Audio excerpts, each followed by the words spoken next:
Russia के ऊपर जो यूरोपियन यूनियन ने और अमेरिका ने और भी बाकी तमाम देशों ने जो प्रतिबंध लगाए हैं और जो शक्ति दिखाई है, क्या रूस को राहत दे सकता है उसे चाइना?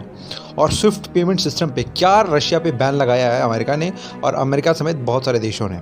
क्या उससे भी चीन बचा सकता है रशिया को? और क्या भारत भी इसमें कुछ कर सकता है? इस सब्जेक्ट पर आइए हम आज बात करेंगे और ये रिपोर्ट बीबीसी की तरफ से है। अमेरिका, यूरोपीय संघ, ब्रिटेन और कई सहयोगी देशों ने रूस के कई बैंकों को इंटरनेशनल भुगतान के अहम सिस्टम स्विफ्ट से बाहर कर दिया।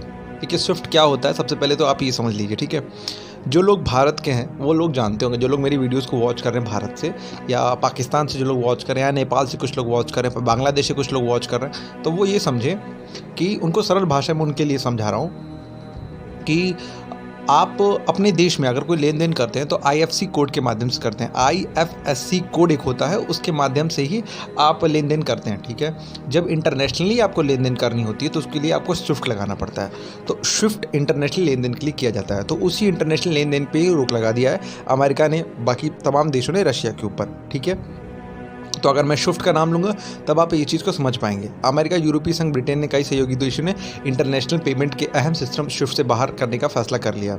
दुनिया भर में हजारों वित्तीय संस्थान स्विफ्ट सिस्टम का इस्तेमाल करते हैं। रशिया ऑयल और गैस के एक्सपोर्ट के लिए बहुत हद तक इस सिस्टम पर निर्भर है।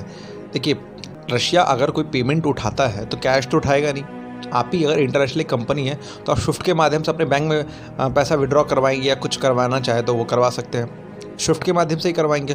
और इंटरनेशनली पेमेंट जो होती है वो ऑनलाइन ही होती है, ऑनलाइन के माध्यम से आजकल सारी चीज़ें हो रही हैं, तो ऑनलाइन के माध्यम से होंगी। तो इस चीज़ पे रूस ज़्यादा निर्भर है। क्यों? क्योंकि रशिया में दो चीज़ बहुत ज़्यादा एक्सपोर्ट होती है। एक पहली चीज़ है ऑयल और दूसरी है जो वहाँ का सबसे ज़्यादा तेल और गैस। ये दो के दम पे रशिया आज जहाँ भी है वो सिर्फ और सिर्फ ये दो चीज़ों की वजह से, और पूरी दुनिया को उसकी ज़रूरत है। बड़ी चीज़ तो ये है, यूक्रेन पर रूस के हमले के बाद इसे सबसे कठोर पाबंदी माना जा रहा है। रूस के सबसे पहले ईरान को ही स्विफ्ट सिस्टम से बाहर किया गया। पश्चिमी देशों को पाबंदी को लेकर रूस लगातार कड़ी प्रतिक्रिया दे रहा है, कड़े रिएक्शंस भी दे रहा है।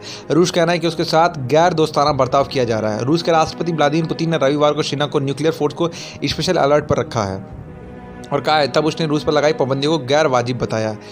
वैश्विक अर्थव्यवस्था पर नजर रखने वाले विशेषज्ञों में से एक मानते हैं कि स्विफ्ट सिस्टम से बाहर किए जाने के बाद रूस चीन के और करीब जा सकता है। चीन के पास पेमेंट के लिए अपना अलग सिस्टम भी है। क्यों जाएगा पास? आप इसका रीज़न समझिए, क्योंकि उसके चाइना के पास एक अलग पेमेंट सिस्टम है। ठीक है, उस सिस्टम के लिए जाएगा, बड़ी चीज़। वहीं जर्मनी समेत यूरोप के कई देश आर्थिक और संसाधनों के हित के जुड़े देखते हुए रूस को स्विफ्ट सिस्टम से बाहर किए जाने को लेकर अमेरिका, ब्रिटेन से अलग राय रख रहे हैं। स्विफ्ट पर किसका नियंत्रण है? आपको ये भी जानने में थोड़ा सा अलग लगेगा कि स्विफ्ट पर किसी का नियंत्रण में हो सकता है क्या?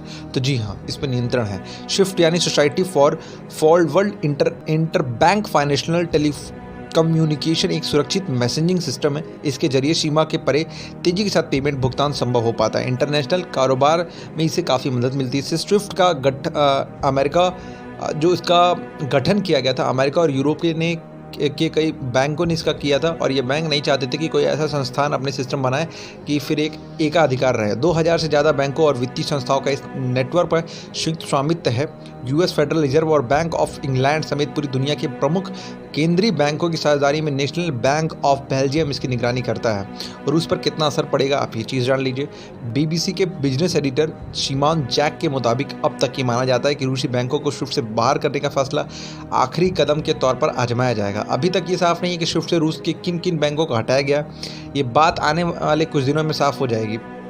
अमेरिका, ब्रिटेन ने सारी चीज़ें कर दी हैं। यूरोपीय संघ ने भी इस पर प्रतिबंध का समर्थन कर दिया। यूरोपीय आयोग की अध्यक्ष उर्सुला वॉन डेर लेनिन ने कहा है कि रूस से सेंट्रल बैंक की संपत्ति को शक्तिहीन बनाने वाले ये प्रतिबंध उसे युद्ध के दौरान अपने खजाने के इस्तेमाल से रोक देंगे।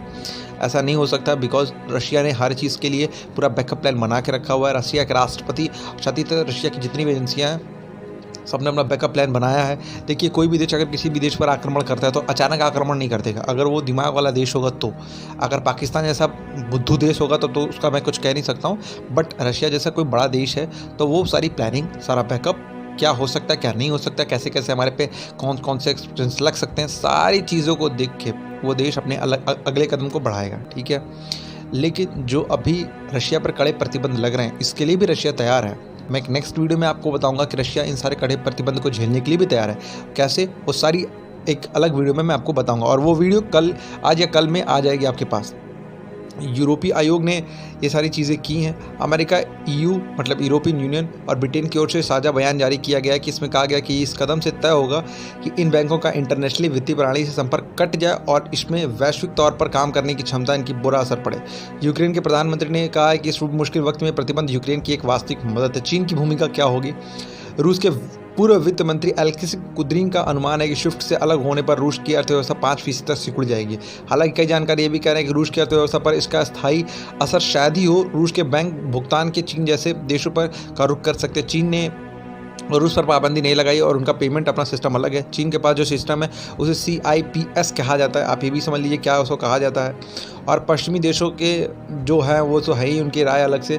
इस वीडियो में मैंने आपको जो बताया वही। और हाँ, एक और इम्पोर्टेंट पॉइंट मैं आपको बताना चाहूँगा। पहले ईरान पर भी लगाई गई थी रोक। देखिए, ईरान जो है वो रशिया के फेवर वाला है, ठीक है। मैं आपको पहले ही क्लियर कर देता हूँ, रशिया जो कहेगा मिडिल ईस्ट के पूरे देशों को संभालने में ईरान वो करेगा, जो कह देगा वो करने के लिए तैयार है। इससे पहले अभी तक सिर्फ एक देश को इससे अलग किया गया था, वो ईरान। इसके नतीजे में ईरान का 30% विदेशी कारोबार ठप हो गया था। रूस के चुनिंदा बैंकों पर ये प्रतिबंध लगाने का मतलब है कि इससे रूस पर सर्वाधिक असर होगा, जबकि यूरोप पर होने वाला असर सीमित रहेगा, लिमिटेड रहेगा। यूरोपीय कारोबारी उधार दिए पैसे ले सकेंगे और रूस से की गैस के लिए भुगतान कर सकेंगे। अन्य प्रतिबंध भी इतने व्यापक और असरदार होंगे कि रूस के सेंट्रल बैंक का पर प्रतिबंध का मतलब है कि वो अपनी मुद्रा का इस्तेमाल नहीं कर सकता और प्रतिबंधों के असर को कम नहीं कर पाएगा। अपने बैंक को बचाने के लिए रूस विदेशी मुद्रा का कवच बना रहा था, लेकिन ये नए प्रतिबंध रूस की विदेशी मुद्रा को भी सीमित कर देंगे।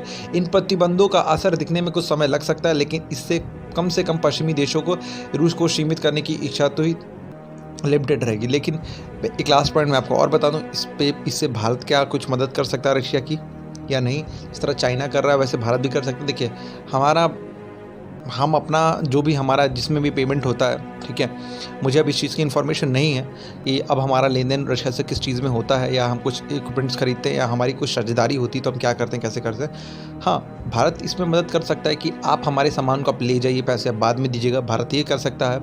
भारत और एक चीज़ कर सकता है कि आर्थिक मदद रशिया को दे सकता है, जिस तरह हम अफगानिस्तान को देते हैं, जिस तरह हम और तमाम देशों को देते हैं। अभी भारत ने यूक्रेन को भी दिया है आर्थिक मदद, मेडिकल सप्लाई स्टार्ट कर दी है। विदेश मंत्रालय ने इस चीज़ की इन्फॉर्मेशन दे दी है, तो हो सकता है हम रशिया के लिए वो भी कर दें। और रशिया जिस तरह की मदद चाहेगा, हालांकि भारत हर समय रशिया तो भारत के लिए हर समय खड़ा रहा था हर मुश्किल वक्त में, तो मुझे लगता है कि भारत के लिए भी भारत को भी अपना स्टैंड क्लियर करना होगा आज नहीं तो कल। और रशिया के लिए हम, और या यूक्रेन के लिए भी, हम दोनों के लिए खड़े हैं। अगर मदद की ज़रूरत पड़ती है तो भारत ऑफकोर्स मदद करेगा। इस वीडियो पर आपका क्या मानना है? इस वीडियो में मैंने आपको ये बताया कि रशिया पर जो प्रतिबंध लगे इससे क्या क्या चीज़ें हो सकती हैं, क्या चाइना उसको बचा सकता है और कैसे कैसे कैसे उसके बैंकों को इंटरनेशनली कैसे कैसे क्या किया जा रहा है। सारी चीज़ मैंने इस वीडियो में आपको बताने की कोशिश की। इस वीडियो पर आपका क्या मानना है हमें कमेंट करके ज़रूर बताइएगा। Thank you so much for you watching. मेरी आप सभी से एक रिक्वेस्ट है, जो लोग चैनल पर पहली बार आए हैं, जिन्होंने पहली बार विजिट किया है, प्लीज़ चैनल को सब्सक्राइब कर लीजिए। अगर वीडियो पसंद आते हैं तो आप लाइक भी कर लीजिए और अपने कुछ फ्रेंड्स के साथ, अगर आपको इन्फॉर्मेटिव इन्फॉर्मेशन आपको यहाँ पे बेस्ट से बेस्ट मिलती है तो ही आप अपने फ्रेंड्स के साथ शेयर कीजिए।